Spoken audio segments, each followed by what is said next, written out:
Les débuts du processus d'enrôlement fait jaser, il fait couler beaucoup d'encre et de salive. Aujourd'hui, le cardinal Ambongo a réagi, il s'est enrôlé. Il a réagi, Martin Fayoulou s'est enrôlé, mais pas beaucoup de critiques de la part de Martin Fayoulou. Nous reviendrons, nous parlerons de ça tout au long de cette émission. Comment est-ce que les Congolais réagissent compte tenu de la qualité de ces nouvelles cartes d'électeurs. Apparemment, la photo poserait un sérieux problème. C'est vrai que la photo est en noir et blanc. Il y a, selon nos informations, selon nos enquêtes, les agents de la CENI se plaignent de l'appareil, l'ordinateur, soit la machine, ça serait automatique. C'est-à-dire que photo, ce n'est pas la personne, l'agent qui doit valider pour que la photo soit capturée. C'est l'appareil lui-même qui, ce qui apparaît constater que ça c'est la bonne position, l'appareil de lui-même il capture. C'est ça tout un problème, c'est pour cela vous voyez tous les mouvements que ces agents sont en train de faire pour le FUS avoir la validation de l'appareil pour capturer la photo. Nous parlons de ça avec Alain Bolodjoa. Nous allons revenir également sur cette déclaration commune qui fait couler beaucoup d'encre et de salive. Hier, je pense, le docteur Mukwege a fait une mise au point parce que les gens ont interprété, selon le docteur Mukwege, de leur manière. Nous allons également voir l'avis d'Alain Bolodjoa, président et initiateur de son parti politique, un grand parti politique qui se confirme et s'affirme d'ailleurs. Les BAT, Lèvons-nous et bâtissons également une nouvelle classe politique de l'opposition. Je suis Glamic Legrand, relais YouTube Peter Tiani, RDC. Nous allons également revenir sur la situation de l'Est. Comme vous le savez, l'armée sera en contradiction avec les forces régionales. Selon les FRDC, les 1-23 ne se sont pas retirés, c'est du leur, mais selon les forces régionales, les forces de l'EAC, les 1-23 se sont retirés, suivant bien sûr les résolutions du ministre sommet de Luanda. Alain Bolodjo, en forme, meilleurs vœux. Pareillement, merci. En tout cas, merci beaucoup pour l'opportunité. Je profite de l'occasion pour saluer et présenter mes vœux les meilleurs aux oubliés de la République, l'armée, la police, le fonctionnaire, les enseignants, bref, tous ceux qui travaillent pour le compte de l'État mais qui ne se retrouvent pas. Nous avons vu le message nous lancer et nous envoyé par le militaire.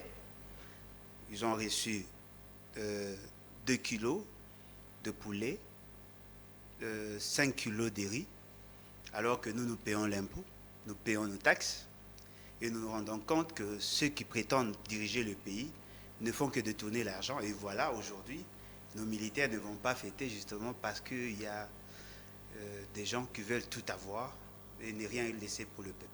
Malheureusement, je n'ai pas remis cette image à FIA, l'image de, je pense c'est une femme d'un militaire, mais je crois bien l'image de la réception des femmes des militaires par le couple présidentiel et 25. L'image est là, FIA va nous l'illustrer tout au long de ces points qu'on parle avec Alain Bolodjo. Mais comment expliquer que le président, le couple présidentiel a reçu les femmes des militaires, c'est 25, avec un bon message? Bon, certainement qu'elles ont été reçues dans le cadre d'une organisation, parce que je ne vois pas un cadre où on pourrait recevoir toutes les femmes des militaires. Il ne faut pas déjà oublier que le militaire se retrouve dans 26 provinces. Ouais, c'est juste certainement,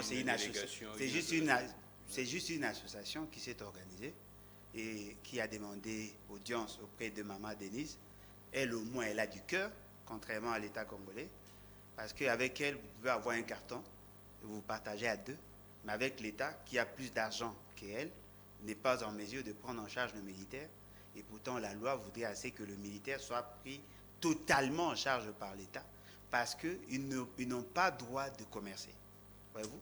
Donc, 2023 égale à 2019, il n'y a pas eu de fête pour les militaires, il n'y a rien. On nous avait promis le 13e mois, apparemment ça ne vient toujours pas.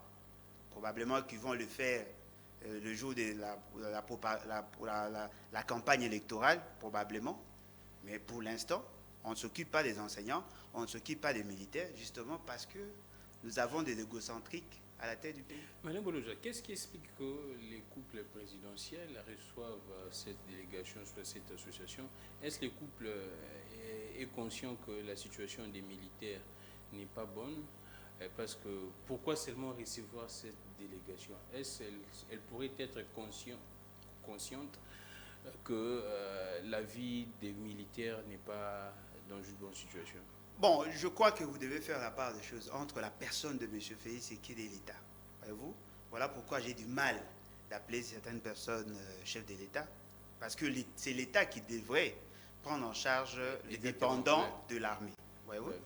Tous ceux qui dépendent de l'armée doivent être pris en charge par l'État, parce que c'est ça la loi et c'est ça l'esprit de la Constitution. Alors, si Maman Denise, dans le cas de sa fondation, elle voudrait recevoir la représentation de maman ou l'organisation telle que cela a été fait, elle est faite dans un cadre privé. Parce qu'il ne faut pas oublier qu'il n'y a pas un couple présidentiel dans le sens régalien du terme. Il n'y a que la personne du président. Il peut être célibataire ou marié, mais ce qui est vrai, l'État ne reconnaît pas le couple présidentiel en tant qu'entité de l'État. Voyez-vous? Oui. Si elles ont été reçues et qu'il y a eu des réactions, il y a eu des dons, tout ça, on ne va pas classer ça dans le camp de l'État. Parce qu'il n'y a pas de passerelle de collaboration entre le couple de M. Félix Tshisekedi et l'armée. Voyez-vous, parce que l'armée est une administration publique qui est dans la Constitution, alors que le couple, c'est un fait factuel qui ne dépend nullement de l'État, mais bien qu'ils sont pris en charge par des dotations présidentielles. Ce qu'il faut reconnaître, c'est que il faut que nous évitions d'avoir une république d'assistanat. Il faut que nous arrivions à avoir des structures de l'État qui fonctionnent normalement. Que l'armée ait le moyen. Et d'ailleurs, si vous lisez très bien la Constitution, vous allez vous rendre compte qu'en temps de paix, l'armée est un agent de développement. S'il y avait de bonnes politiques, certainement que cette année, le Congolais allait bien manger, et surtout les militaires, qui ont aussi droit à la vie. Qu'est-ce que vous pouvez donner aux femmes militaires? Et je vous dis que M. Félix Tshisekedi connaît la situation des militaires. Je vous donne juste un cas. Il était à Lodja, en meeting. Il y a une dame qui est venue pour lui dire que leur mari vivait dans de mauvaises conditions, c'est-à-dire les familles de policiers et militaires vivaient dans de mauvaises conditions. Et cette dame a dit à M. Félix Tshisekedi que son mari, qui était déjà un officier, percevait 160 000 francs. Un sous-officier, il percevait 160 000 francs. M. Félix Tshisekedi a dit qu'il avait cette information. Il travaillerait dans le sens d'y mettre fin. Et ce qui est surprenant, au lieu d'augmenter les salaires en valeur réelle, il a augmenté leur solde en valeur nominale. Juste la valeur, alors qu'ils n'ont pas de pouvoir d'achat. Et la situation continue. D'ailleurs, je me souviens quand nous étions enfants, et je crois même certaines années de M. Kabila, chaque fin de l'année ou avant le 30 juin, il y avait une dotation que l'on donnait aux militaires. On faisait des dotations aux militaires en leur donnant les tenues. Fort malheureusement, depuis que M. Félix Tshisekedi est arrivé, ils n'ont jamais reçu des tenues, ils n'ont pas de bottines, ils n'ont pas de tenues, justement parce qu'il n'y a aucune politique dans ce sens. Voilà. Ah, d'accord, on reste dans ce sujet du couple présidentiel. Il y avait également une polémique du message de ce couple lors les messages de fin d'année et bien sûr des meilleurs vœux. D'aucuns pensent qu'il ne fallait pas que la première dame puisse s'exprimer dans cette vidéo officielle. Vous partagez l'avis ou non? Non, la vidéo n'est pas officielle. Ah, la vidéo n'est pas officielle. Le message officiel, il n'a pas fait de message officiel. La vidéo n'était pas officielle. Cette vidéo-là qui a circulé, qui a été diffusée, n'était pas officielle. C'était dans le cadre d'un couple. Comme moi aussi, j'ai fait un message. Voyez-vous? C'est-à-dire que je peux faire... Mais quand même, lui, c'est le président de la République. Non, mais attendez. Voilà pourquoi j'ai dit que nous devons éviter de commettre des erreurs telles que le font nos amis des l'UDPS. Le message adressé à la population en tant que président de la République, le président de la République se confond en la personne du président. Ce n'est pas le couple. Le couple n'a pas de fonction dans l'État. C'est la personne du président qui assume la fonction du président de la République. C'est M. Félix Tshisekedi, aujourd'hui, bien qu'un président des faits. Voyez-vous? S'il veut lancer un message solennel, officiel, il doit être seul. Et à côté, il faut qu'il y ait le drapeau, symbole de l'État. Si cela n'est pas fait, ce n'est pas officiel.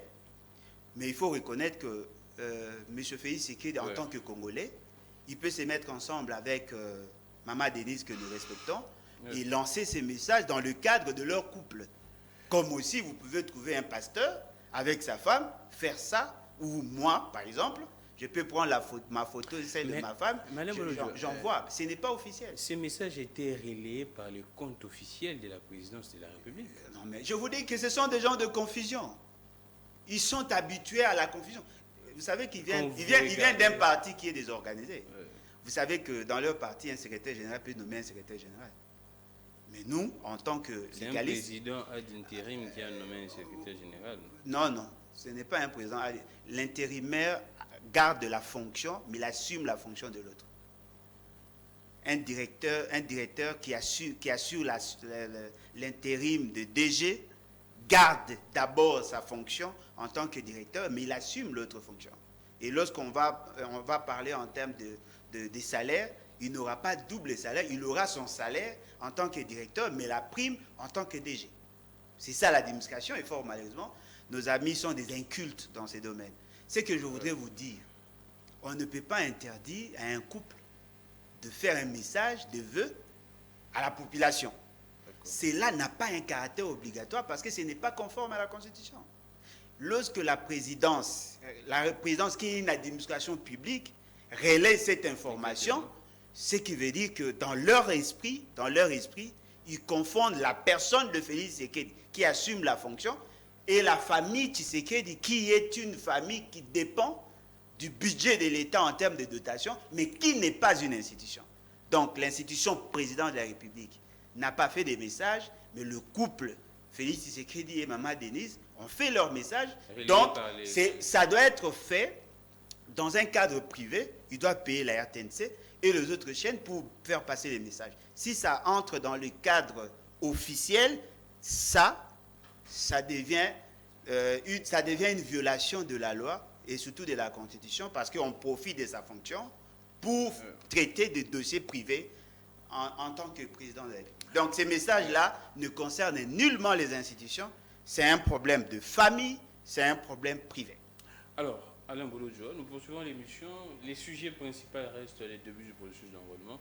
On suit cet élément de 30 secondes où nous voyons, d'accord, l'image apparemment n'est pas encore prête.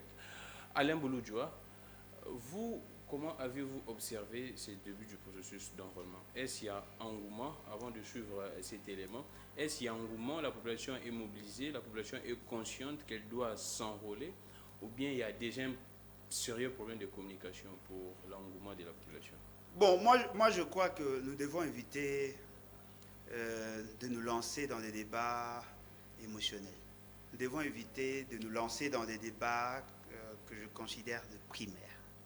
Il faut que nous sachions d'abord que le processus électoral est entaché de beaucoup d'irrégularités.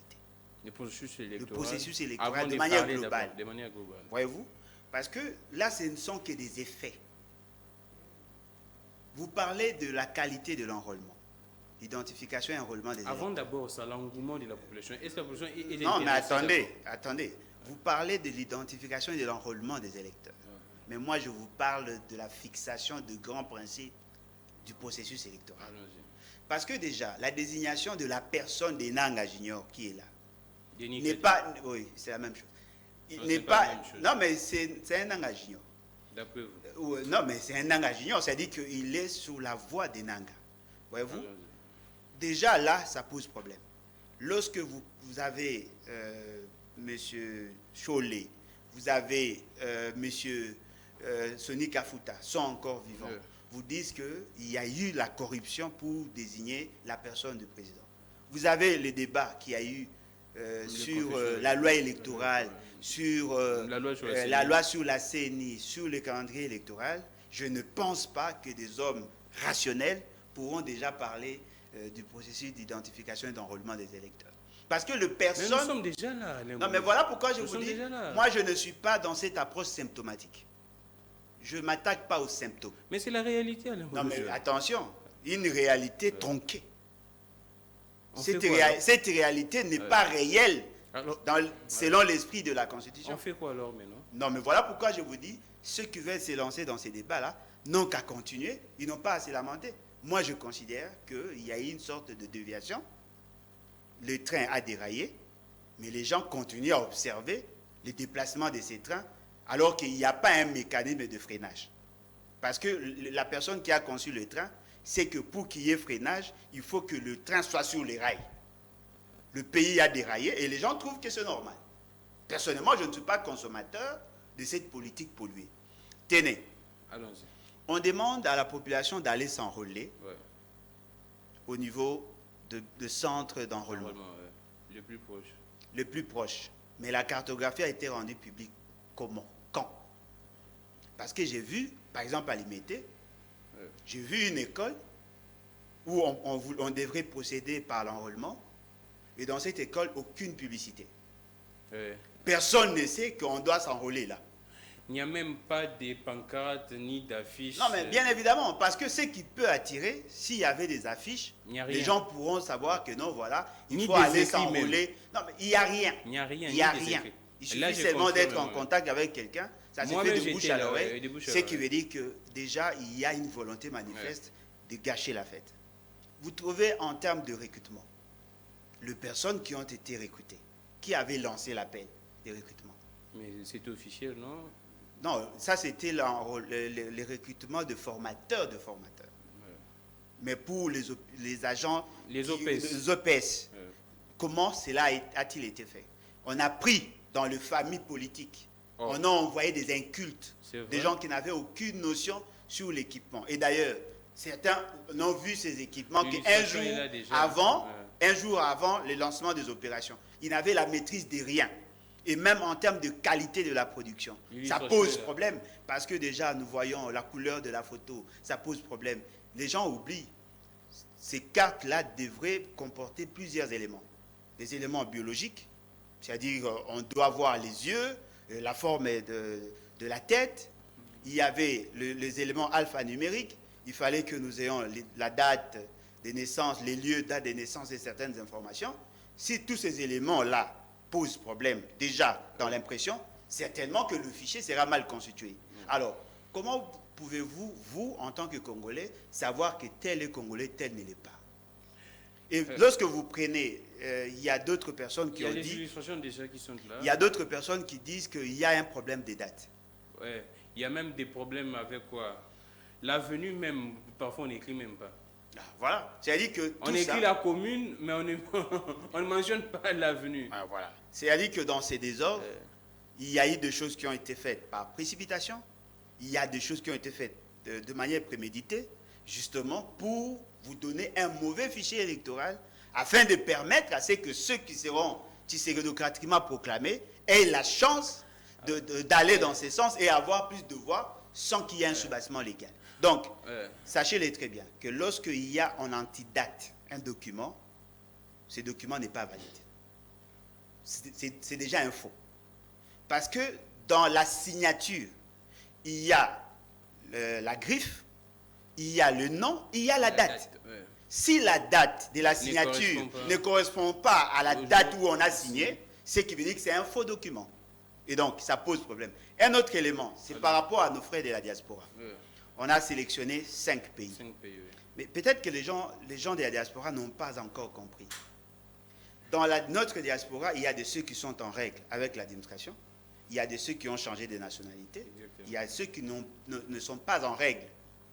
Comme on dit chez nous, si vous allez vous faire enrôler, cela veut dire que vous êtes en conformité avec la loi de votre pays. Naturellement, vous ne serez plus réfugié. Vous répétez un peu?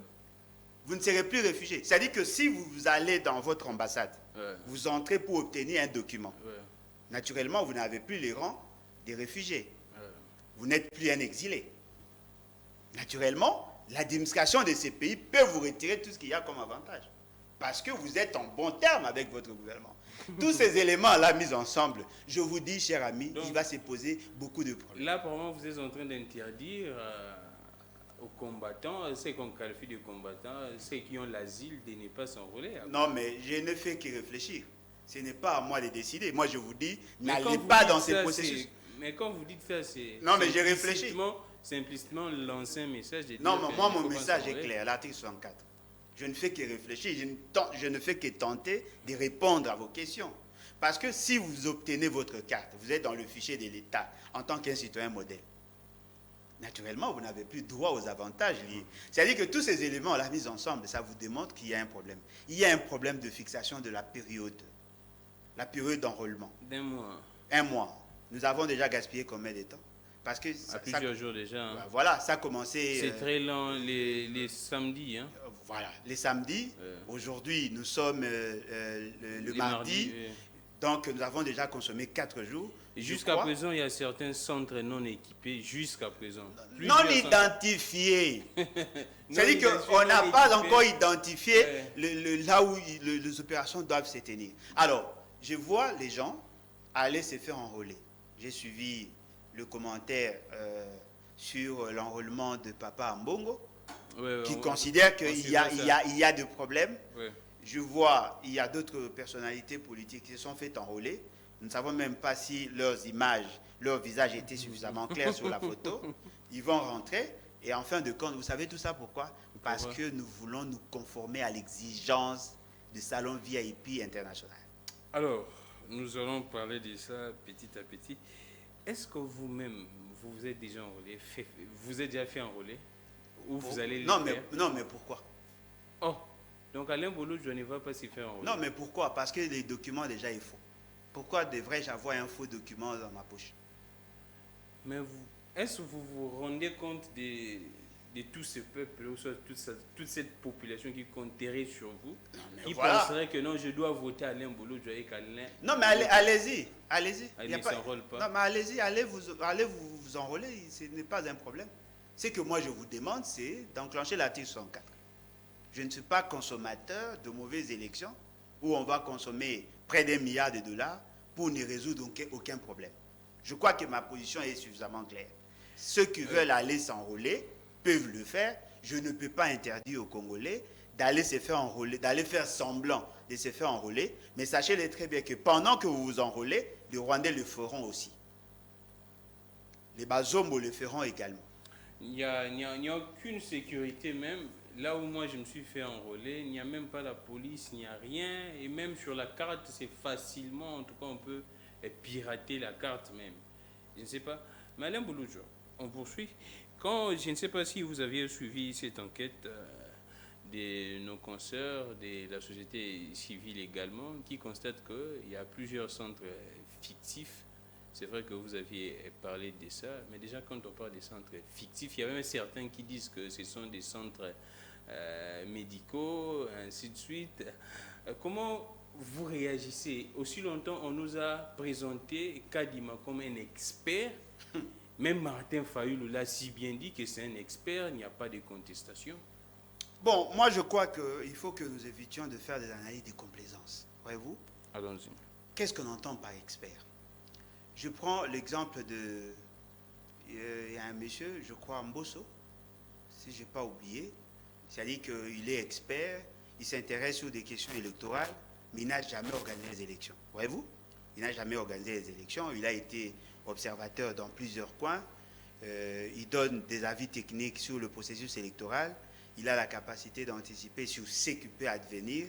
Ce n'est pas un expert pour autant en matière d'organisation. Voyez-vous? M. Denis Kadima n'a jamais organisé les élections. Jamais. Voyez-vous? Il n'a jamais organisé les élections. Mais il a participé. Comme observateur. Exactement, non? Non, mais l'observateur ne participe pas dans la conception des stratégies. L'observateur ne fait qu'observer ce que les autres font. C'est sa première fois d'être président de la CENI. Alors, la question que vous devez tous vous poser, comment est-il arrivé là? Il est entouré par qui? Apparemment, tous ceux qui étaient membres de l'ancien secrétariat exécutif national, apparemment tous sont partis. Il vient avec un nouveau système, avec de nouvelles personnes. Donc, il n'y a plus de Malonda. Non, les grands experts, Malonda n'est plus. Les grands experts qui connaissent les faiblesses de l'ancien système électoral ne sont pas là. Il vient avec son nouveau système, avec sa nouvelle approche. Un calendrier électoral qui a été publié en retard. Vous avez de nouvelles machines. Parce que si vous voyez déjà la photo telle que présentée, vous trouvez que le webcam et ce qu'on peut appeler l'ordinateur sont condamnés. Oui, exactement. Voyez-vous?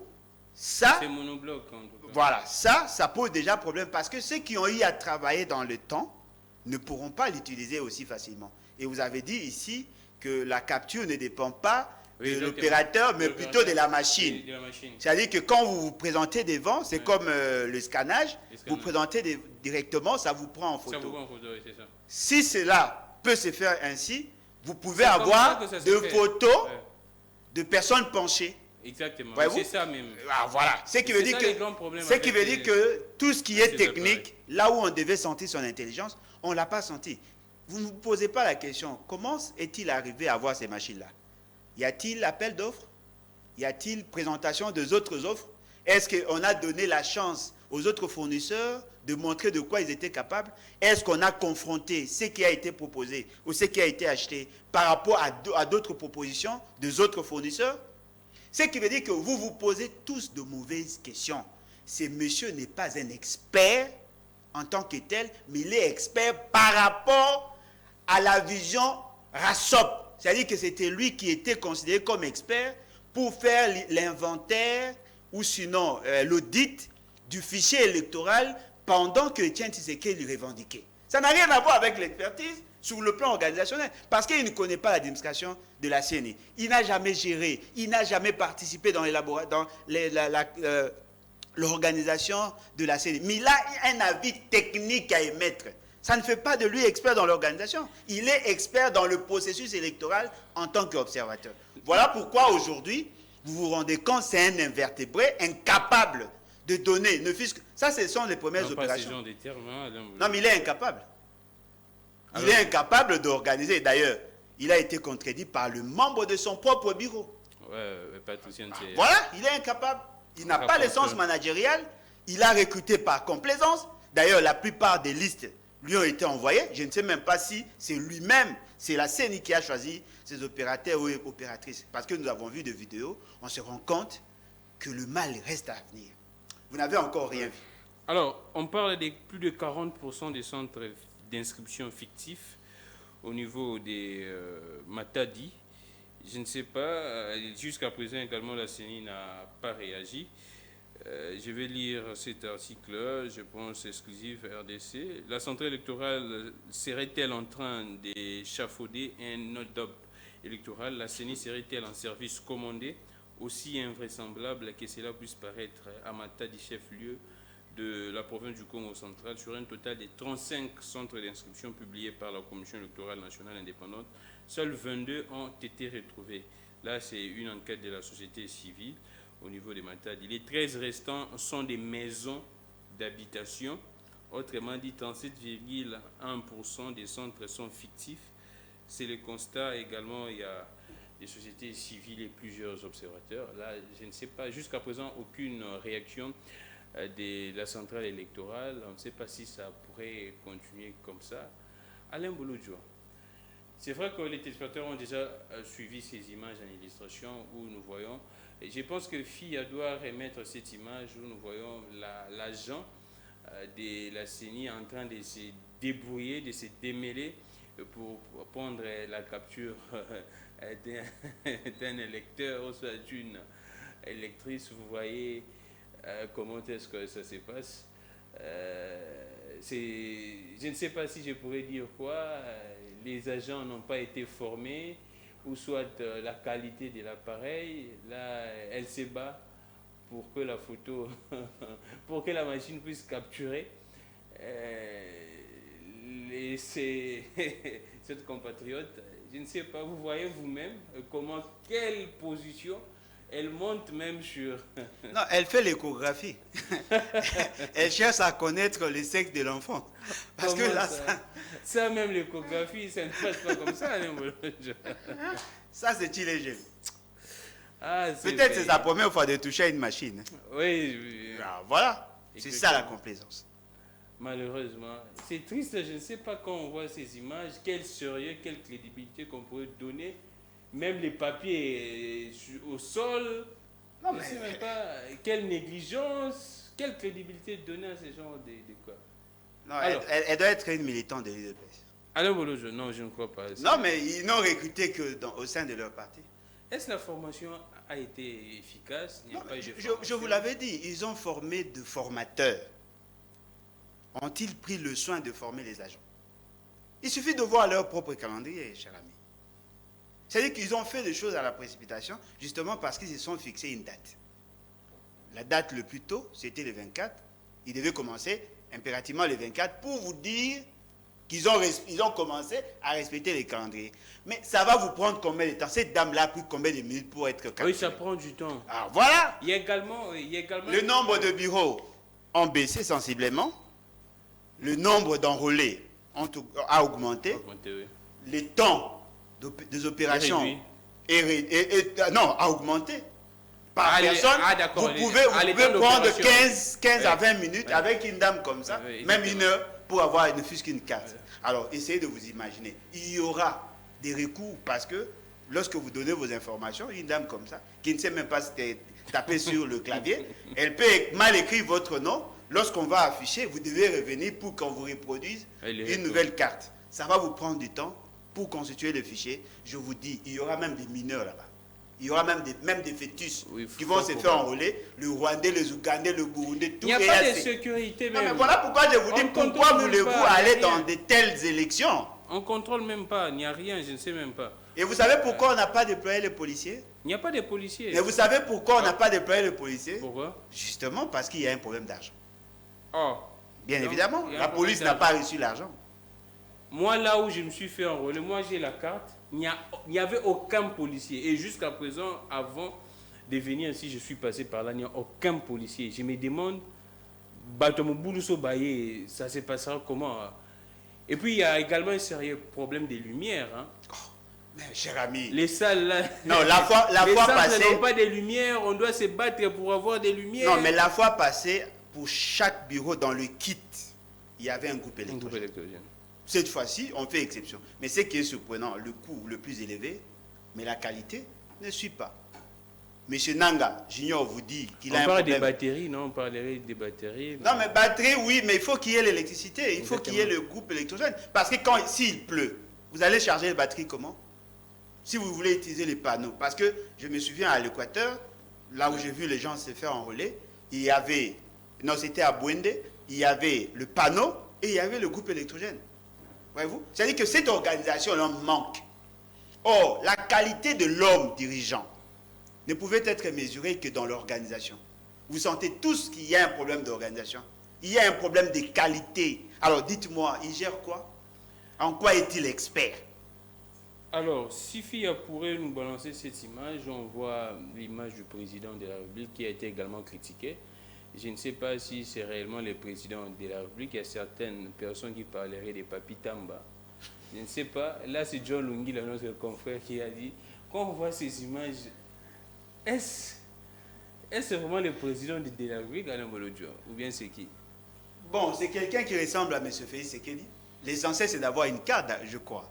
L'essentiel, c'est d'avoir une carte. Mais apparemment, la deuxième photo a été trafiquée. Ah, d'accord. Apparemment, parce que la deuxième photo, même en termes de taille, en termes de profil, il y a un sérieux problème. Ah, ça a été trafiqué. Si la première photo, celle qui est à l'extrême droite... Mais très noire. Non, mais vous voulez quoi? Si la photo du président est serrée comme ça, et nous autres? Non, mais vous voulez quoi? Ce sont les mêmes machines. Vous avez acheté les machines à moins cher, vous avez exigé les rétrocommissions, et vous n'aurez que ça comme résultat. Ce qui est important, je crois que dans les élections passées, avant qu'on nous lance dans les opérations, il y a des essais techniques. Avez-vous suivi ces essais techniques? Pas seulement les équipements, pas seulement les équipements réceptionnés avant le lancement de la commande. Lorsque toutes les machines arrivent, on fait des essais techniques, d'abord dans le centre de vote. Voyez-vous, le formateur font la ronde, ils font les essais techniques. Moi, j'avais des amis qui ont travaillé pour le compte de la CENI, formés par le PNUD, qui ont eu à travailler pendant les 3 cycles électoraux que nous avons connus. Tous ont été mis de côté. Le grand critère, il faut être Tchilé-Gelou pour avoir droit au chapitre. Et voilà les résultats. Alors, essayez de vous imaginer. La qualité déjà de la carte pose problème. Là, c'est une carte originale. Les visages même ne se voient pas. Non, mais c'est l'échographie. Comment voulez-vous qu'on vous donne avec précision? C'est l'échographie. Comment on pourrait se dire que c'est la dame en question ou bien c'est une autre personne? Non, mais apparemment, même cette carte, voilà. Même cette carte, apparemment, cette carte n'est pas, même le papier n'est pas de bonne qualité. Exactement. Voyez-vous? C'est très... L'encre n'est pas de bonne... Ça se voit. L'encre n'est pas de bonne qualité. Mais quand le gouvernement dit qu'il a déjà déboursé plus de 500 millions de dollars, c'est pour nous produire... Vous parlez des gars du gouvernement. C'est le gouvernement de la honte. Des Warriors. Non, ils l'ont décaissé comment, quand? Et peuvent-ils nous garantir qu'il n'y a pas eu de rétrocommission? Mais comment expliquer à Alain Bouloudjoua que Martin Fayulu s'enrôle, l'image est là, mais on les connaît très critiques. Martin n'a pas apparemment donné des avis un peu très durs. Hein. C'est vrai qu'il appelle qu'en plus, qu'il demande un déploiement vite des kits, mais critiquer la qualité comme a fait un bon... Bon, je crois critiquer, ne pas critiquer l'enrôlement, pour moi, c'est un faux débat.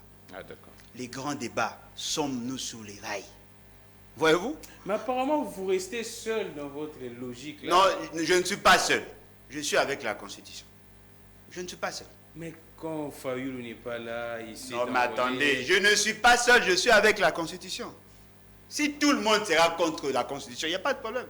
Je ne suis pas seul, je suis avec la Constitution. Ne me dites pas que tous ceux que vous avez cités là sont plus intelligents que le Constitution. Non. Les Constitutions ont fixé les grands principes. Pour que notre pays fonctionne, il faut que chacun respecte la limite de ses compétences. Pour accéder au pouvoir, il faut être élu. Il y a cassure entre la volonté de la population cristallisée dans la Constitution et les animateurs des institutions. Vous savez que M. Félix Séké et tous ceux qui sont au pouvoir ne sont pas en osmose avec la population. Vous savez que la philosophie de la gouvernance n'est pas respectée. Et vous, vous pensez réellement qu'on va atteindre le résultat avec des gens comme ça? Le fait seulement que Nanga Junior n'a pas été choisi conformément à la loi. Le fait seulement que son choix a heurté la sensibilité de l'État, a mis en mal l'âme de l'État, vous ne pouvez pas avoir de bons résultats. Parce que dans le choix des animateurs de la CENI, ça s'est fait avec complaisance. On a changé les CEP. Avez-vous une idée sur le rôle que doivent jouer les CEP? Secrétaires exécutifs provinciaux. On prend des incultes. Partout où l'argent passe, on prend les matchs à Moumenou justement parce qu'on considère que ce sont eux qui ont le monopole de la connaissance. On prend des militants pour les récompenser le fait d'avoir soutenu ceux qui sont au pouvoir. Et vous pensez qu'une république qui fonctionne comme ça peut organiser de bonnes élections? Ceux qui veulent y aller, je vous encourage. Mais moi, je reste avec la Constitution. Alors, qu'est-ce qui va se passer, Alain Bouloudjoua, pour essayer un peu de clore? C'est vrai qu'on pourrait revenir à tout moment pour passer à autre sujet. Et qu'est-ce qui pourrait arriver au cas où on allait comme ça, on organise des élections? Alain Bouloudjoua fera quoi? Non, mais je sais qu'ils vont organiser des élections bâclées. Mais on n'atteindra jamais l'objectif constitutionnel des élections. Là, ça ne sert à rien. Donc Alain Bouloudjoua ne pourrait pas être candidat? Non, mais si, je peux être candidat parce que je réponds au profil. Ma condition que nous ayons de bonnes élections. Cher ami, vous savez, la question... déjà ces élections? Non, mais moi je ne parle pas de ces élections, je parle des élections conformément à la Constitution. Pas des élections du type Tchilé-Gelou, où on trouve le RASOP. Mais ce sont les mêmes personnes. Non, mais c'est le RASOP. Ça, c'est l'organisation du RASOP. C'est comme à l'époque de Mobutu. On a organisé des élections dans le cadre du MPL. Ça, c'est le RASOP qui organise les élections, élargi au FCC. Moi, je ne suis pas preneur. Nous voulons avoir de bonnes élections. Je vous ai dit ici, si on peut décaisser comme ça 1 milliard de dollars pour organiser de mauvaises élections, le peuple perd en temps, le peuple perd en moyens. il y a possibilité d'avoir de bonnes élections où le peuple sera souverain, où les gens qui seront choisis seront réellement publiés. M. Félix Ségué a planté les décors du chaos. Et les gens préfèrent aller faire semblant dans ces élections bâclées, justement parce que vous voulez vous conformer aux exigences de la communauté internationale. Le plus grand problème de la classe politique, que ce soit la classe politique du pouvoir ou la classe politique de l'opposition, ils sont trop accrochés aux ambassades. C'est-à-dire? Non, voilà, vous êtes trop exigeant. Non, voilà, il faut être flexible. Non, voilà, il faut aller dans ce sens. L'essentiel, c'est d'avoir les élections. Là, mais à la fin... que nos politiciens seraient manipulés par la communauté. Non, je vous dis, ils sont tellement accros à la race blanche, à l'Occident. Aujourd'hui, ils n'ont pas le pouvoir de décider seuls. Donc tous les politiciens. Non, mais je vous dis, que ce soit la classe dirigeante, que ce soit l'opposition, toutes sont trop accros, trop dépendants de l'extérieur. Vous savez qu'est-ce qu'on va vous dire? Quoi? Non, on pouvait vous soutenir, mais on vous trouve, vous êtes trop radical. Non, il faut être flexible. Ah, en ces moments-là, vous commencez à vous compromettre, justement parce que vous voulez séduire. S'il faut séduire quelqu'un dans ce pays, il n'y a que le peuple. Seul le peuple est souverain. Ne nous amenez pas dans ces débats-là. Comment voulez-vous? Vous savez très bien que le processus électoral est entaché d'irrégularité, mais vous le cautionnez quand même. Madame Bolodjoa, là vous me donnez la matière, mais vous parlez à demi-mot. C'est vrai qu'il y a beaucoup de sujets qu'on pourrait épingler ou soit essayer un peu de perforer. Mais quand vous parlez de ça, moi j'aimerais en tout cas que la population soit éclairée. Donc, même les Fayoul, même les Tshisekedi, même les Mouzito, tout ce monde-là serait accro de la race blanche, de la communauté internationale. Bon, moi je crois que les la population a tout le moyen d'analyser le fait et gestes de toute la classe politique. Voyez-vous? Ma position est connue. Et je crois que si la population ne veut pas de ma position, certainement qu'elle a de moyens de se manifester. Voyez-vous? Ma position est connue. Seul le peuple est souverain. Si vous avez l'habitude d'aller dans des ambassades, si vous avez l'habitude d'aller à l'étranger, pour aller chercher à séduire, mais ceux que vous cherchez à séduire n'ont pas de carte d'électeur. Mais justement parce qu'on veut nous faire voir qu'il faut avoir le lobbying, il faut avoir l'accompagnement, il faut que vous soyez accepté par la communauté. Non, cherchez d'abord à convaincre au niveau national. Seul le peuple donne le pouvoir. Et vous pensez que ces gens-là ne sont pas en train de convaincre au niveau de la population? Bon, je ne sais pas. La population est mieux placée. Est-ce Alain Bouloudjo ne devient-il pas un peu trop prétentieux? Alain Bouloudjo, je crois que lui qui est en phase avec la population... Non, je n'ai pas dit ça. Je dis, ma position est connue. Si la population veut me consommer, c'est à elle de décider. Mais moi, je suis dans l'esprit de la Constitution. Je ne suis pas l'homme le plus populaire. Et je l'essaie. Voyez-vous? Parce que pour que nous arrivions à convaincre la population, il faut que notre message soit confronté aux réalités sur le terrain. Allez-y aux élections, vous allez me donner raison. Espérons seulement que je serai vivant. Parce que ce qui est vrai, le combat que nous menons nous expose. Nous sommes en train de combattre tout un système. Et ce système a créé un réseau mafieux où vous trouvez le pouvoir et une partie de l'opposition travailler justement pour se maintenir au pouvoir. Et moi, je ne suis pas d'accord. Je pense qu'il est temps pour nous de servir le peuple. Parce que ce qui est vrai, nous pouvons aussi être en conflit avec l'Occident, avec certains pays, et ne pensez pas que ces pays-là feront les lits pour les Congolais. Nous avons compté sur l'Occident depuis 1960 jusqu'à ce jour, il n'y a pas de résultats. Il faut que tout ce que nous faisons soit centré essentiellement sur les intérêts de la population. C'est-à-dire qu'il faut que nous ayons des politiques populocentrées, centrées essentiellement sur la population. Vous ne me verrez jamais aller dans les ambassades, aller chercher le pouvoir. Oui. Vous ne me verrez jamais aller peut-être aller voir, comme le président Martin Fayulu l'a fait, aller voir la diaspora, oui. Mais aller quémander le pouvoir en dehors du pays, je ne le ferai jamais. Madame Bolodjoa, quand vous parlez, en fait, moi j'aimerais qu'on creve l'abcès. Apparemment, vous dites que l'opposition et le pouvoir, Une certaine opposition. Ils sont ensemble. Non, mais ils ont le même maître. Le même maître de pensée. Et le pouvoir et l'opposition. Tel secrétaire général, tel secrétaire d'État a dit. Tout le monde doit se conformer. Non. Parce que nous sommes en conflit d'intérêts avec ces pays-là. Privilégions le peuple, reconnaissons plus le pouvoir au peuple. Parce qu'au Congo, allez poser la question à quiconque. Pour avoir le pouvoir au Congo, il faut être accepté par l'extérieur. Ça, c'est une aberration. Ça, c'est dit. Ça, c'est une aberration. Le peuple est souverain. C'est lui qui décide. Non, mais le choix des animateurs au niveau national relève de la souveraineté d'une nation. On va se choisir nos propres dirigeants et par la suite, ils vont nous représenter là-bas. Pourquoi devons-nous attendre à ce que les autres valident le choix opéré en national pour que nous... Non, nous ne pouvons pas continuer dans cet élan. Nous voulons assez que le peuple d'abord se libère, recouvre son pouvoir. Voilà pourquoi nous faisons référence à l'article 64. Que le peuple soit souverain et la suite on verra. Et on ne sera pas en conflit d'intérêts avec l'Occident dès lors que nous avons choisi la personne de notre choix. Est-ce que vous pouvez vous imaginer? Le peuple a choisi Martin Fayulu. Kabila, le peuple a choisi... Il y a plus à démontrer. Nanga l'a dit, tout le monde l'a dit. Le peuple a choisi Martin Fayulu. Kabila a choisi Félix Tshisekedi. Kabila a convaincu l'Occident à accepter Félix Tshisekedi. Quels en sont les résultats?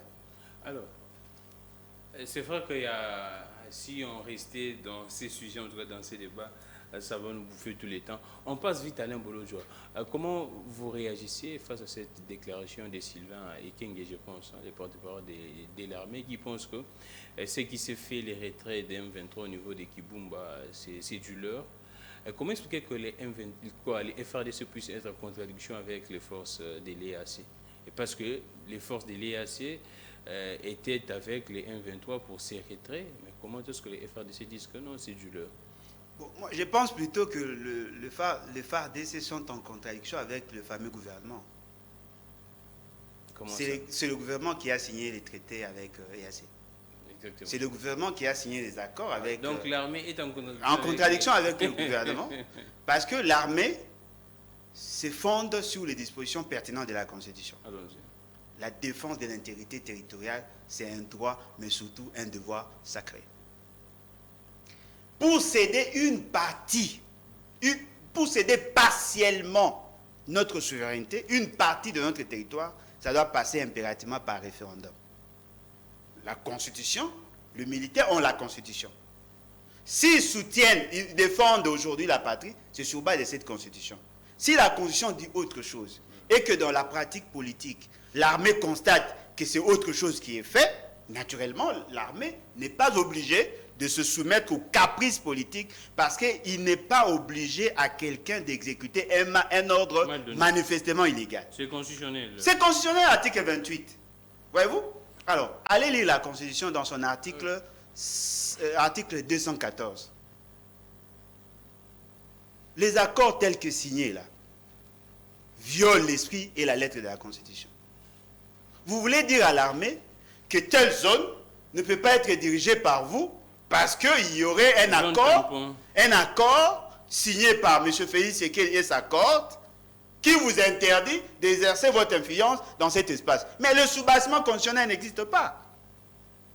On dit à l'armée de nous dire que Kibumba est entre les mains de FARDC. Et après, on attend à ce que le M23 quitte Kibumba. C'est quoi? Quelle est la rationalité que vous trouvez dans ces deux déclarations? Lorsque nous disions que Kibumba est tombé, on nous a dit non, c'est faux. Aujourd'hui, on demande au M23 de quitter Kibumba. Même s'il quittait Kibumba, pour aller où? Il reste chez nous. Si il quitte, cette partie-là est dans la zone tampon. C'est-à-dire qu'on met une administration autre que celle de l'État.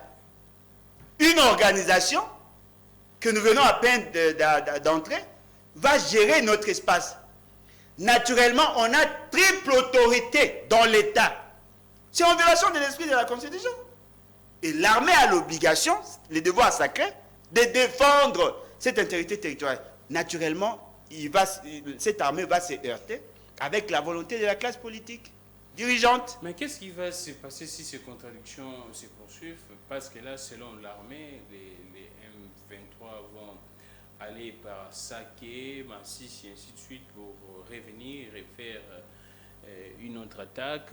C'est du leur. Qu'est-ce qui pourrait arriver aussi longtemps? Le gouvernement reste dans ces négociations, soit ces processus politiques avec les EAC. Non, M. Félix Séké a cherché à nous duper. Et fort malheureusement, lui-même est pris en étau. Le président ne peut pas nous duper. Alors. Non, mais c'était ça son intention. C'est-à-dire qu'il nous a vendu du vent. Il a signé des accords contre nous, cherchant à voiler ces réalités. Aujourd'hui, ces réalités sont en surface. Ce que M. Félix Séké devrait faire, c'était d'abord de démissionner pour haute trahison.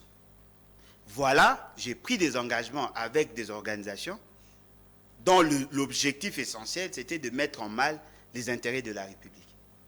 Deuxième étape, on va convoquer un congrès fondateur pour avoir un nouveau président, et c'est celui-là qui va mettre fin à cette aventure. Parce que M. Félix Séké lui-même déjà, son pouvoir aujourd'hui est aliéné par sa signature.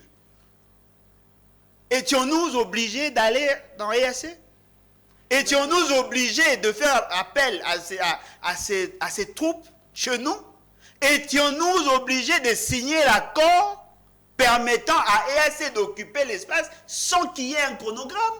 Madame Bolojo, on réfléchit un peu. À l'époque, quand on a signé ces histoires, il y avait toujours cette histoire des régimes de notification assimilés à l'embargo. Maintenant, actuellement, que cette mesure est levée, pourrait-on toujours rester dans ça, dans cette histoire des zones tampons aussi longtemps? On a maintenant les droits, on peut acheter librement des armes. Non, cher ami, ne restons pas dans cette... C'est un aspect important à considérer. Commençons d'abord par la création du M23 prime. Pourquoi M. Félix Séké s'est-il permis d'aller vers M23? Pourquoi M. Félix Séké a-t-il fait appel au M23 ici à Kinshasa? Pourquoi M. Félix Séké nous a fait entrer dans EAC alors que nous pouvions mettre fin à cette aventure? C'est justement parce que lui ne voyait que ses intérêts. Tout ce qu'il a fait, c'est pour lui. Pour lui. Lesquels? Non, mais c'est maintenu au pouvoir. Chercher à avoir une branche non contrôlée, justement pour lui garantir une certaine sécurité, parce qu'il se sentait en insécurité avec Kabila. Tout ça pourquoi? Parce que nous avons eu de mauvaises élections. Nous rentrons dans le premier fait. La qualité des élections a conduit M. Félix Sékédi à s'appuyer sur les groupes armés, et cela a occasionné la guerre, et de cette guerre, il y a des Congolais qui meurent, et maintenant, pour en sortir de ces guet-apens, il était obligé d'aller dans EAC, aller signer des accords contre nature, justement pour avoir l'appui. Non mais eux-mêmes le disent chaque jour.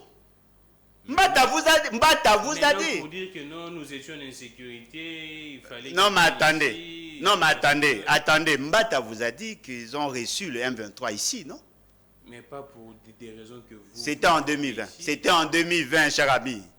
Mais pas pour ces raisons. C'était en 2000. Non mais attendez, comment un pays sérieux, un gouvernement sérieux, pouvait-il accueillir les groupes armés ici chez nous, qui sont poursuivis par ailleurs par la justice? N'oubliez pas qu'il y avait des plaintes contre... Il y avait une action judiciaire ouverte contre les anciens membres du M23. Pourquoi les avoir reçus ici? C'est justement parce que M. Félix Séké voulait avoir un appui.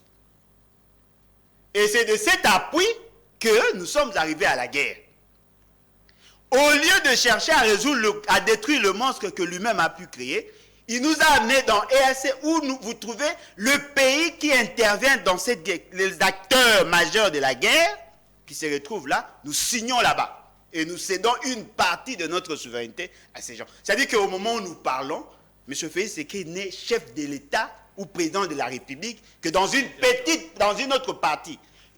La partie qui reste là, la partie occupée par EAC, ce n'est pas sous notre contrôle. La partie occupée par M23 n'est pas sous notre contrôle.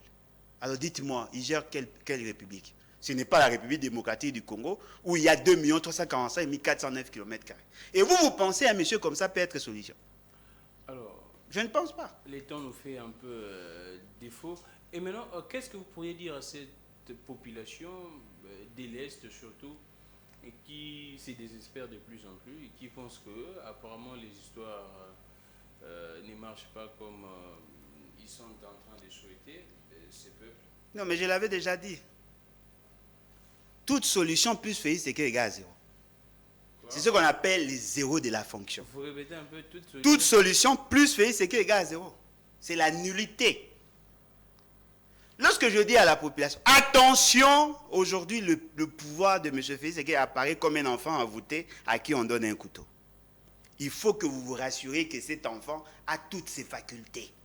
L'union sacrée apparaît comme un enfant envoûté. Et vous lui donnez un couteau. Ce couteau qui a le pouvoir de faire du mal et de se faire du mal. Voilà pourquoi aujourd'hui, le peuple commence à perdre de l'espoir. Mais comment pouvez-vous faire confiance à un monsieur comme Félix Tshisekedi? Comment pouvez-vous prendre le risque de placer votre confiance en la personne de Félix Tshisekedi, que lui-même cherche à survivre? Lui-même cherche à survivre. Il ne peut pas vous sauver. C'est comme quelqu'un qui est dans l'océan, il ne sait pas nager. Il veut s'accrocher à n'importe quelle feuille. Et vous pensez, je dis à la population, ce que vous voyez là, ce n'est qu'une situation dramatique. Elle est loin d'être une fatalité. Il faut d'abord chercher à avoir un commandant en chef aguerri, capable de prendre de bonnes décisions. Si vous n'en avez pas, vous n'avez pas le droit à espérer. Voilà. Moi, j'ai franchement vraiment à la place de cette population, je me demande dans une année, est-ce le gouvernement, soit le pouvoir actuel, pourrait mettre fin à cette guerre? Le président lui-même, je rappelle, il avait dit que non, ce qui a tué Kimyaten à partir à Est, c'est qu'il a échoué. Est-ce dans une année qui reste, le président pourrait mettre fin à cette insécurité qui règne dans la partie Est? Moi, personnellement, je ne sais pas, des experts, tout peut arriver, mais je ne sais pas si le président pourrait le faire dans une année. Non, il a déjà trouvé une formule. Laquelle? Il doit responsabiliser quelqu'un. Qui? Non, mais il va chercher. Alors, M. Félix Tshisekedi a dit qu'il n'avait pas de majorité, voilà pourquoi il ne pouvait pas réussir. C'est-à-dire, il jette la responsabilité à la population. Vous avez mal voté, vous ne m'avez pas donné des gens. Il vient de rééditer son exploit là. Il a dit, prochainement, Bopé Sanga va député à Malam. C'est-à-dire que donnez-moi une bonne majorité. Il considère que Mbata et le consort ne sont pas de qualité. Il devait avoir des gens de plus de qualité que ceux qu'il a. Les Mbata, l'autre là, notre frère là de Roger Lumba, RL, comment il s'appelle, RL TV. Voilà, il n'est pas de qualité. Vous prenez tous ces gens-là, ne sont pas de qualité. Il demande à ce qu'on lui donne des gens de qualité. C'est-à-dire qu'il rend responsable la population. Il a rendu responsable M. Kabila, il a rendu responsable la majorité parlementaire FCC-CACH, il a rendu responsable le chef coutumier par rapport aux érosions, il a rendu responsable les esprits par rapport aux érosions, il a rendu responsable, et à la fin, il va rendre responsable à Dieu. C'est Dieu. C'est ça la formulation. C'est-à-dire que pour M. Félix Tshisekedi, il ne sera jamais responsable de quoi que ce soit. Il doit responsabiliser le autres. Cette politique de bouc émissaire. Lorsqu'on va arriver, d'ailleurs, lui-même a demandé à l'Équateur qu'il soit reconduit, alors qu'il n'a pas atteint cet objectif. Ce qui veut dire qu'il a trouvé la formule pour vous dire que s'il a échoué, ce n'est pas lui, il avait la bonne volonté, mais il a échoué. Le temps nous fait un peu défaut, on va vite parce que nous tendons à la fin. On prend cette image de M. Rodrigue Ramazani, nous allons commenter avec Alain Bolodjoa. Au niveau des Bandal, Makelele, le Boudi, je pense. Jusqu'à présent, l'inondation causée par la dernière pluie, jusqu'à présent, ses compatriotes souffrent de ça. C'était le 25, et quand certains fêtaient, ses compatriotes étaient dans l'eau. Et c'est la même situation au niveau de Willery sur Nyangwe. Quand vous entrez, maï mort vendu en amonene et comme vous avez un embouteillage. Like Fachi. Non, il y a une image, je pense, à ta lobby. Nazan en mais temps et pessimo mon boulot. On suit cet élément de Rodrigue et puis nous allons revenir juste après. Yaki awa lelo nakanisi pona kutala bandeko yo ba lolenge nini bakobika après ba inondation po esalamaki na mikolo ya le 12 na le 13 mbulo ya makasi ebetaki na Kisasa esalaki ete bato misusu bawa mais lelo nayaki personnellement mokolo ya Noël pona kutala ndenge nini bakobika ndenge nini bazo vivre Noël mais nakobima na quartier de Budi na pasi na motema responsabilité na biso etant que ba leader ya commune oyo ezali ya koporter mongongo ya quartier oyo po ete bato bavandaka na bakonzi ya commune ya commune bakonzi ya ville bakonzi ya l'état gouvernement central batala problème na quartier bazwa ba mesure oyo esengeli nakanisi désormais ezali etumba na biso etumba nanga personnellement lolenge na bundaka bitumba ya stade municipal ya Bandal lolenge na bundaka etumba ya bitumba ya ba problème d'akisa ya délinquance juvénile na zupe likambo ba inondation oyo ya rivière Makelele tokomemango na motema tokokende nango bisika nyonso esengeli kokende nde toyaki na mwa ba outillage ya moke ya kopesa population parce que ba besoin est énorme na yebi na ba moyen na biso ya moke oyo ba moyen privé tokokoka penza kozwa solution esengeli te la seule personne okoki kozwa solution na likambo ezali l'état. L'État il faut intervenir, mais pour l'État intervenir, esengeli biso, ba leader d'opinion ya commune, pe na population ya ba quartier où ils ont un problème oyo, to telema, to loba, to mema mongongo ya population na biso pour que finalement l'État atale sika bango bavandi aya kobomisela bango lolenge nini bazo vivre parce que c'est inacceptable. Na ebité to la thèse à 1000 km à Kinshasa pour que to se rendre compte réellement que bateau ba vivre dans conditions ambiantées. Nandimite que un gouvernement responsable tant au niveau ya hôtel de ville que dans niveau ya gouvernement central a koki kondima ba conditions au peuple a vivre et ça inacceptable. Donc visite nanga lelo ezala ki visite ya réconfort et à compassion vis-à-vis la population. C'était là les porte-parole du parti politique des Délices Sang en vol qui a fait une descente. C'est un notable de Bandalungwa en pleine capitale. Bandal c'est Paris, vous voyez des images, c'est très triste. Les 25 quand tout le monde, presque la majorité ici à Kinshasa fêtait, ses compatriotes étaient dans l'eau. Alain Bouloudjoua, une petite réaction. Ce n'est pas seulement là-bas Bandal, également Willery, il y a de l'eau stagnante. C'est presque partout. Depuis là, ces pluies-là qui ont causé de l'inondation. Comment est-ce que vous réagissez quand vous voyez ces images? Et jusqu'à présent, aucune autorité, ni les bourgmestres, n'est passé par là. Bon, le peuple congolais n'est pas dirigé. À la tête de l'État, il y a un vide. Aucune bonne politique. Et ce qui est surprenant, ce sont les particuliers qui commencent à mettre à nu des faiblesses dans la fonctionnalité de l'État. Personnellement, moi, je salue le courage de notre ami, de notre frère. Lui, au moins, il a du cœur. Mais vos dirigeants là que vous appelez le président, le gouverneur, ont un cœur dans un état végétatif. Et pourtant, ils ont même l'argent de l'État pour ça. Non, non, l'argent de l'État n'est pas destiné pour la population. L'argent de l'État est destiné aux épouses et aux épousettes de ceux qui ont de fonctions. Si vous voulez avoir les résultats là-bas, donnez en mariage l'une de vos filles là-bas. Vous allez trouver qu'on va arranger cette route-là. Oh. Mais je vous dis, parce que tout ce qui touche à la population, ils n'en font pas écho. Tenez, vous avez connu l'inondation, vous avez connu une crise. Il y a des sinistrés. La moindre chose, mettez ne fût-ce qu'une commission. Ne fût-ce qu'une commission pour gérer la crise. Ne fût-ce qu'une commission. Même si vous n'allez pas résoudre tout le problème, identifiez le problème. Incapable. Vous avez des catcheurs. Vous avez les anciens vigiles, vous avez les vendeurs, les distributeurs de tout ça. Aucune vision. Alors dites-moi, ici nous sommes à Kinshasa. Essayez de vous imaginer un peu dans l'arrière-pays, c'est comment? Aucune solution. Alors que ce sont des choses simples.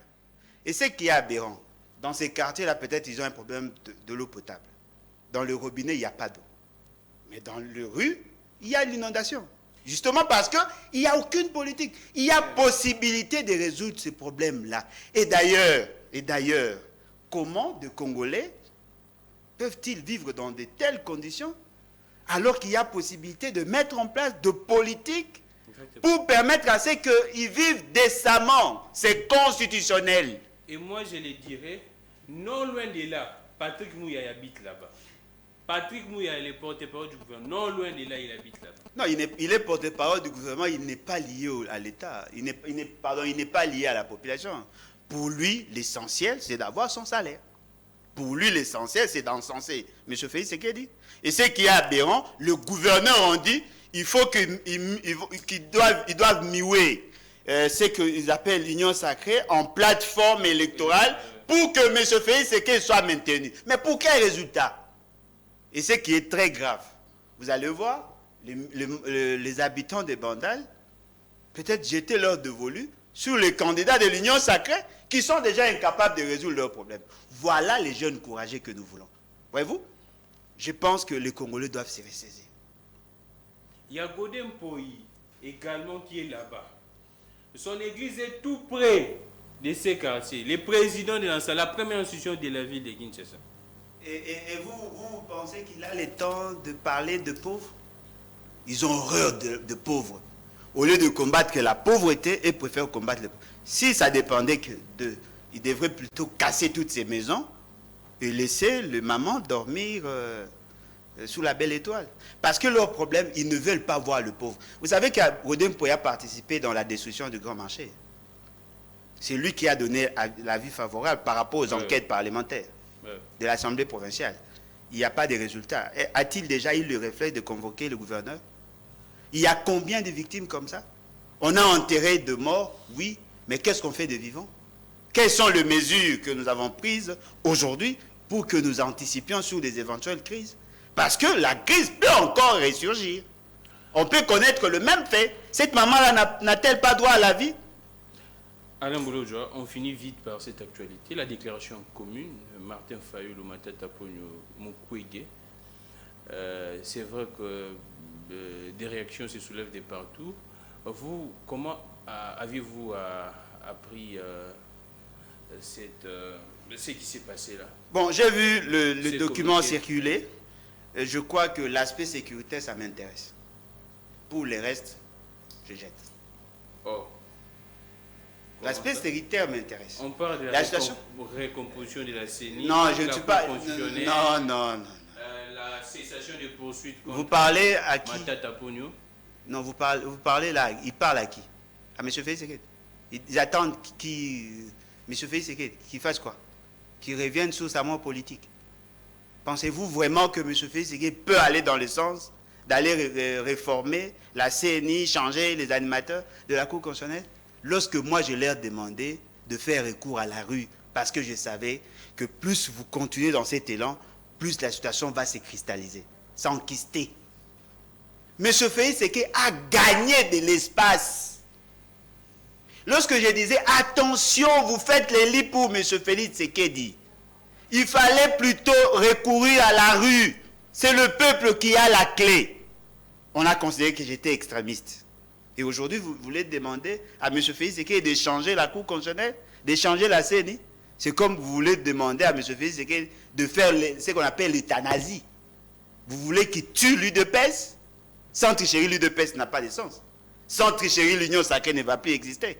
Vous leur demandez de signer leur propre acte de décès? Non. Donc c'est un flop. Il faut changer les rapports de force. C'est ça l'essentiel. C'est un flop, ça fait flop. Ce qui est vrai, ils peuvent avoir de bonnes intentions, mais fort malheureusement, leur procédé ne me convainc pas. Comment ça? SID, l'AMUCA, a introduit des propositions. Propositions de plan de sortie des crises. Propositions sur la loi électorale. Propositions sur la CNI.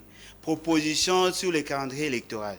M. Félix Tshisekedi vous dit, les chiens aboient, la caravane passe. Aujourd'hui, les chiens qui aboyaient viennent encore soutenir la position de départ. Je ne suis pas preneur.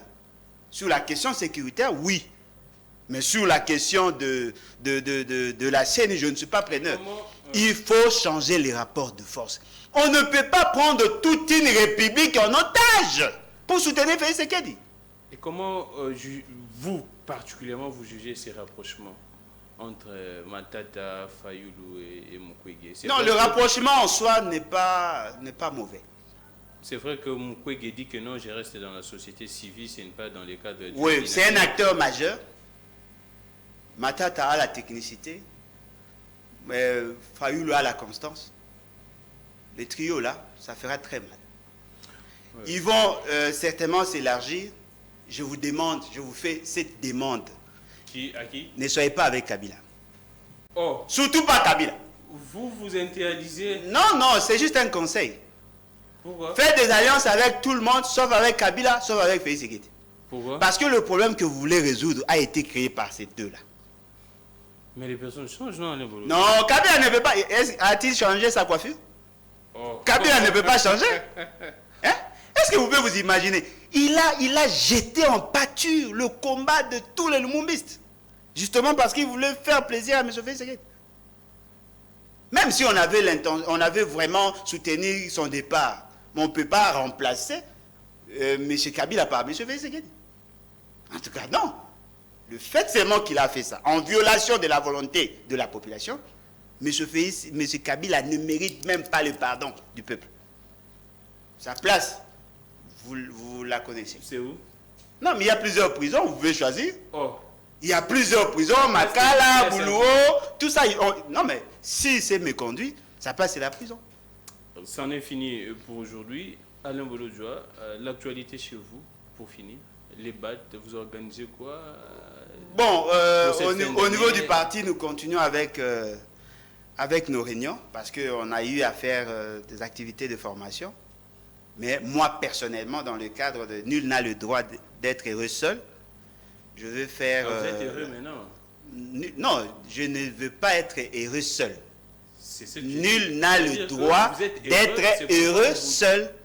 Donc vous êtes heureux, vous voudriez maintenant... Non, j'ai déjà dit, nul n'a le droit d'être heureux seul. On va offrir 1000 repas aux Congolais en besoin. 1000 repas? 1000 repas chauds. Ça sera quand? Non, mais on a commencé, on a déjà envoyé dans deux provinces. Oui, on a fait les marchés déjà depuis hier et aujourd'hui. On a déployé des gens, on a loué de motos, on a envoyé. Et je tiens d'ailleurs à féliciter et à remercier la fondation Sandra, une fondation que j'ai découverte d'ailleurs, sur les réseaux sociaux. Elle a soutenu 20 mamans par un fonds, justement pour relancer, comment leur rendre autonomes. Vous avez vu, j'avais amené une vidéo d'une maman de la population autochtone qui travaillait pour 500 francs. Elle va recevoir un fonds provenant de la dame avec 19 autres mamans. Donc, on a combiné le tout, l'argent qu'elle a pu envoyer et puis tout ce qu'on avait pour l'organisation des fêtes. En tout cas, merci beaucoup. Et si les fondations Denise Nyakero et Olive Lembe venaient, vous allez faire quoi? Alors, qu'est-ce que ça a à voir avec la politique?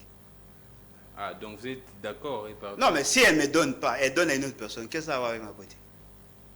Si ces fondations venaient vers vous pour soutenir cette action que vous faites? La fondation Maman Denise. Ouais. Et non, ils connaissent l'adresse, elles peuvent aller. Hein? Non, chez vous. Non, moi je ne suis pas en contact avec des gens du pouvoir. Oh. J'en ai même pas besoin. Ils connaissent l'adresse. D'ailleurs, il y a une maman qui pleure là. On peut aussi la soutenir. Elle a besoin de l'accompagnement. Parce que Rodrigue, le connaissant, ne va pas prendre l'argent de l'avocature pour aller donner là-bas. Il n'en a pas assez. Si vous voulez soutenir, dites à vos maris de faire du bien pour le peuple. Je n'ai pas besoin d'être en contact avec leurs organismes. J'ai reçu pour vous Alain Bolodjoa. Mais quand j'ai passé avant de venir ici, je vis également les agents, toujours ces agents de Pain Victoire, ex-Pain Victoire, qui continuent de pleurer jusqu'à présent leur décompte final. Rien n'est fait, on ne sait pas les fêtes, mais il y a des Congolais, plusieurs Congolais, des pères de famille qui souffrent jusqu'à présent pour leur décompte final. Leur dû, leur droit. L'autorité va obéir Takara. Quelle autorité? Merci beaucoup. Les détourneurs. Ceux qui ont donné 2 poulets aux militaires. 2 poulets. Il y a également ce qui s'est passé à l'Assemblée provinciale. Les députés à Kinshasa, deux sosos.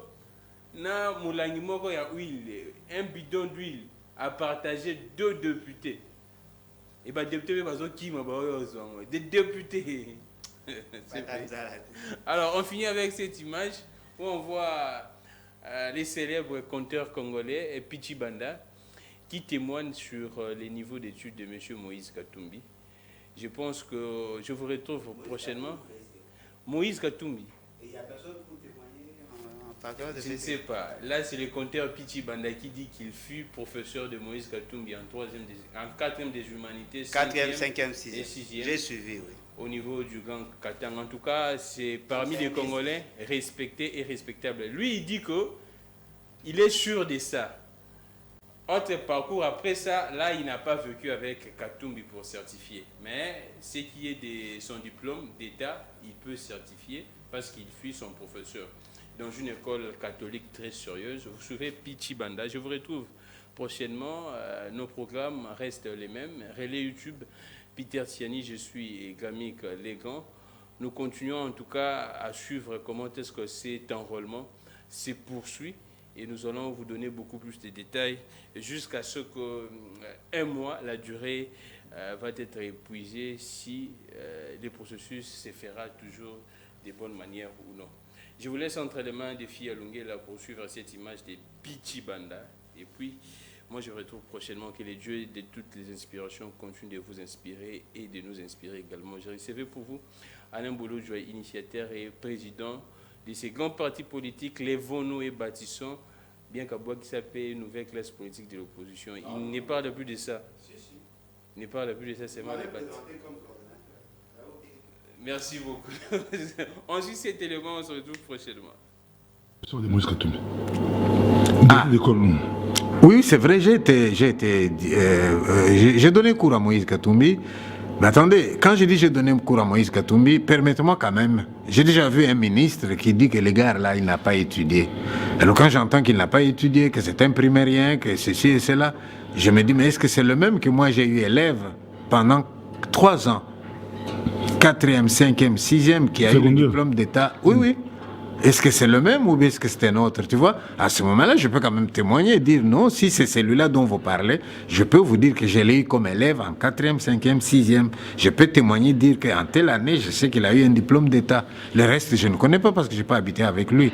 Mais je peux au moins démentir ceux qui vont dire qu'il n'a fait que le primaire ou les CO, tu vois. Ça, je peux quand même démentir. Il était brillant? Oui, oui, il était élève normal.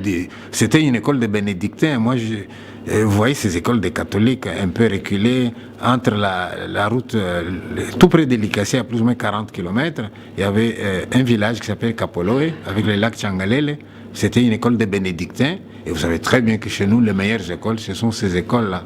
Donc c'était un élève comme les autres.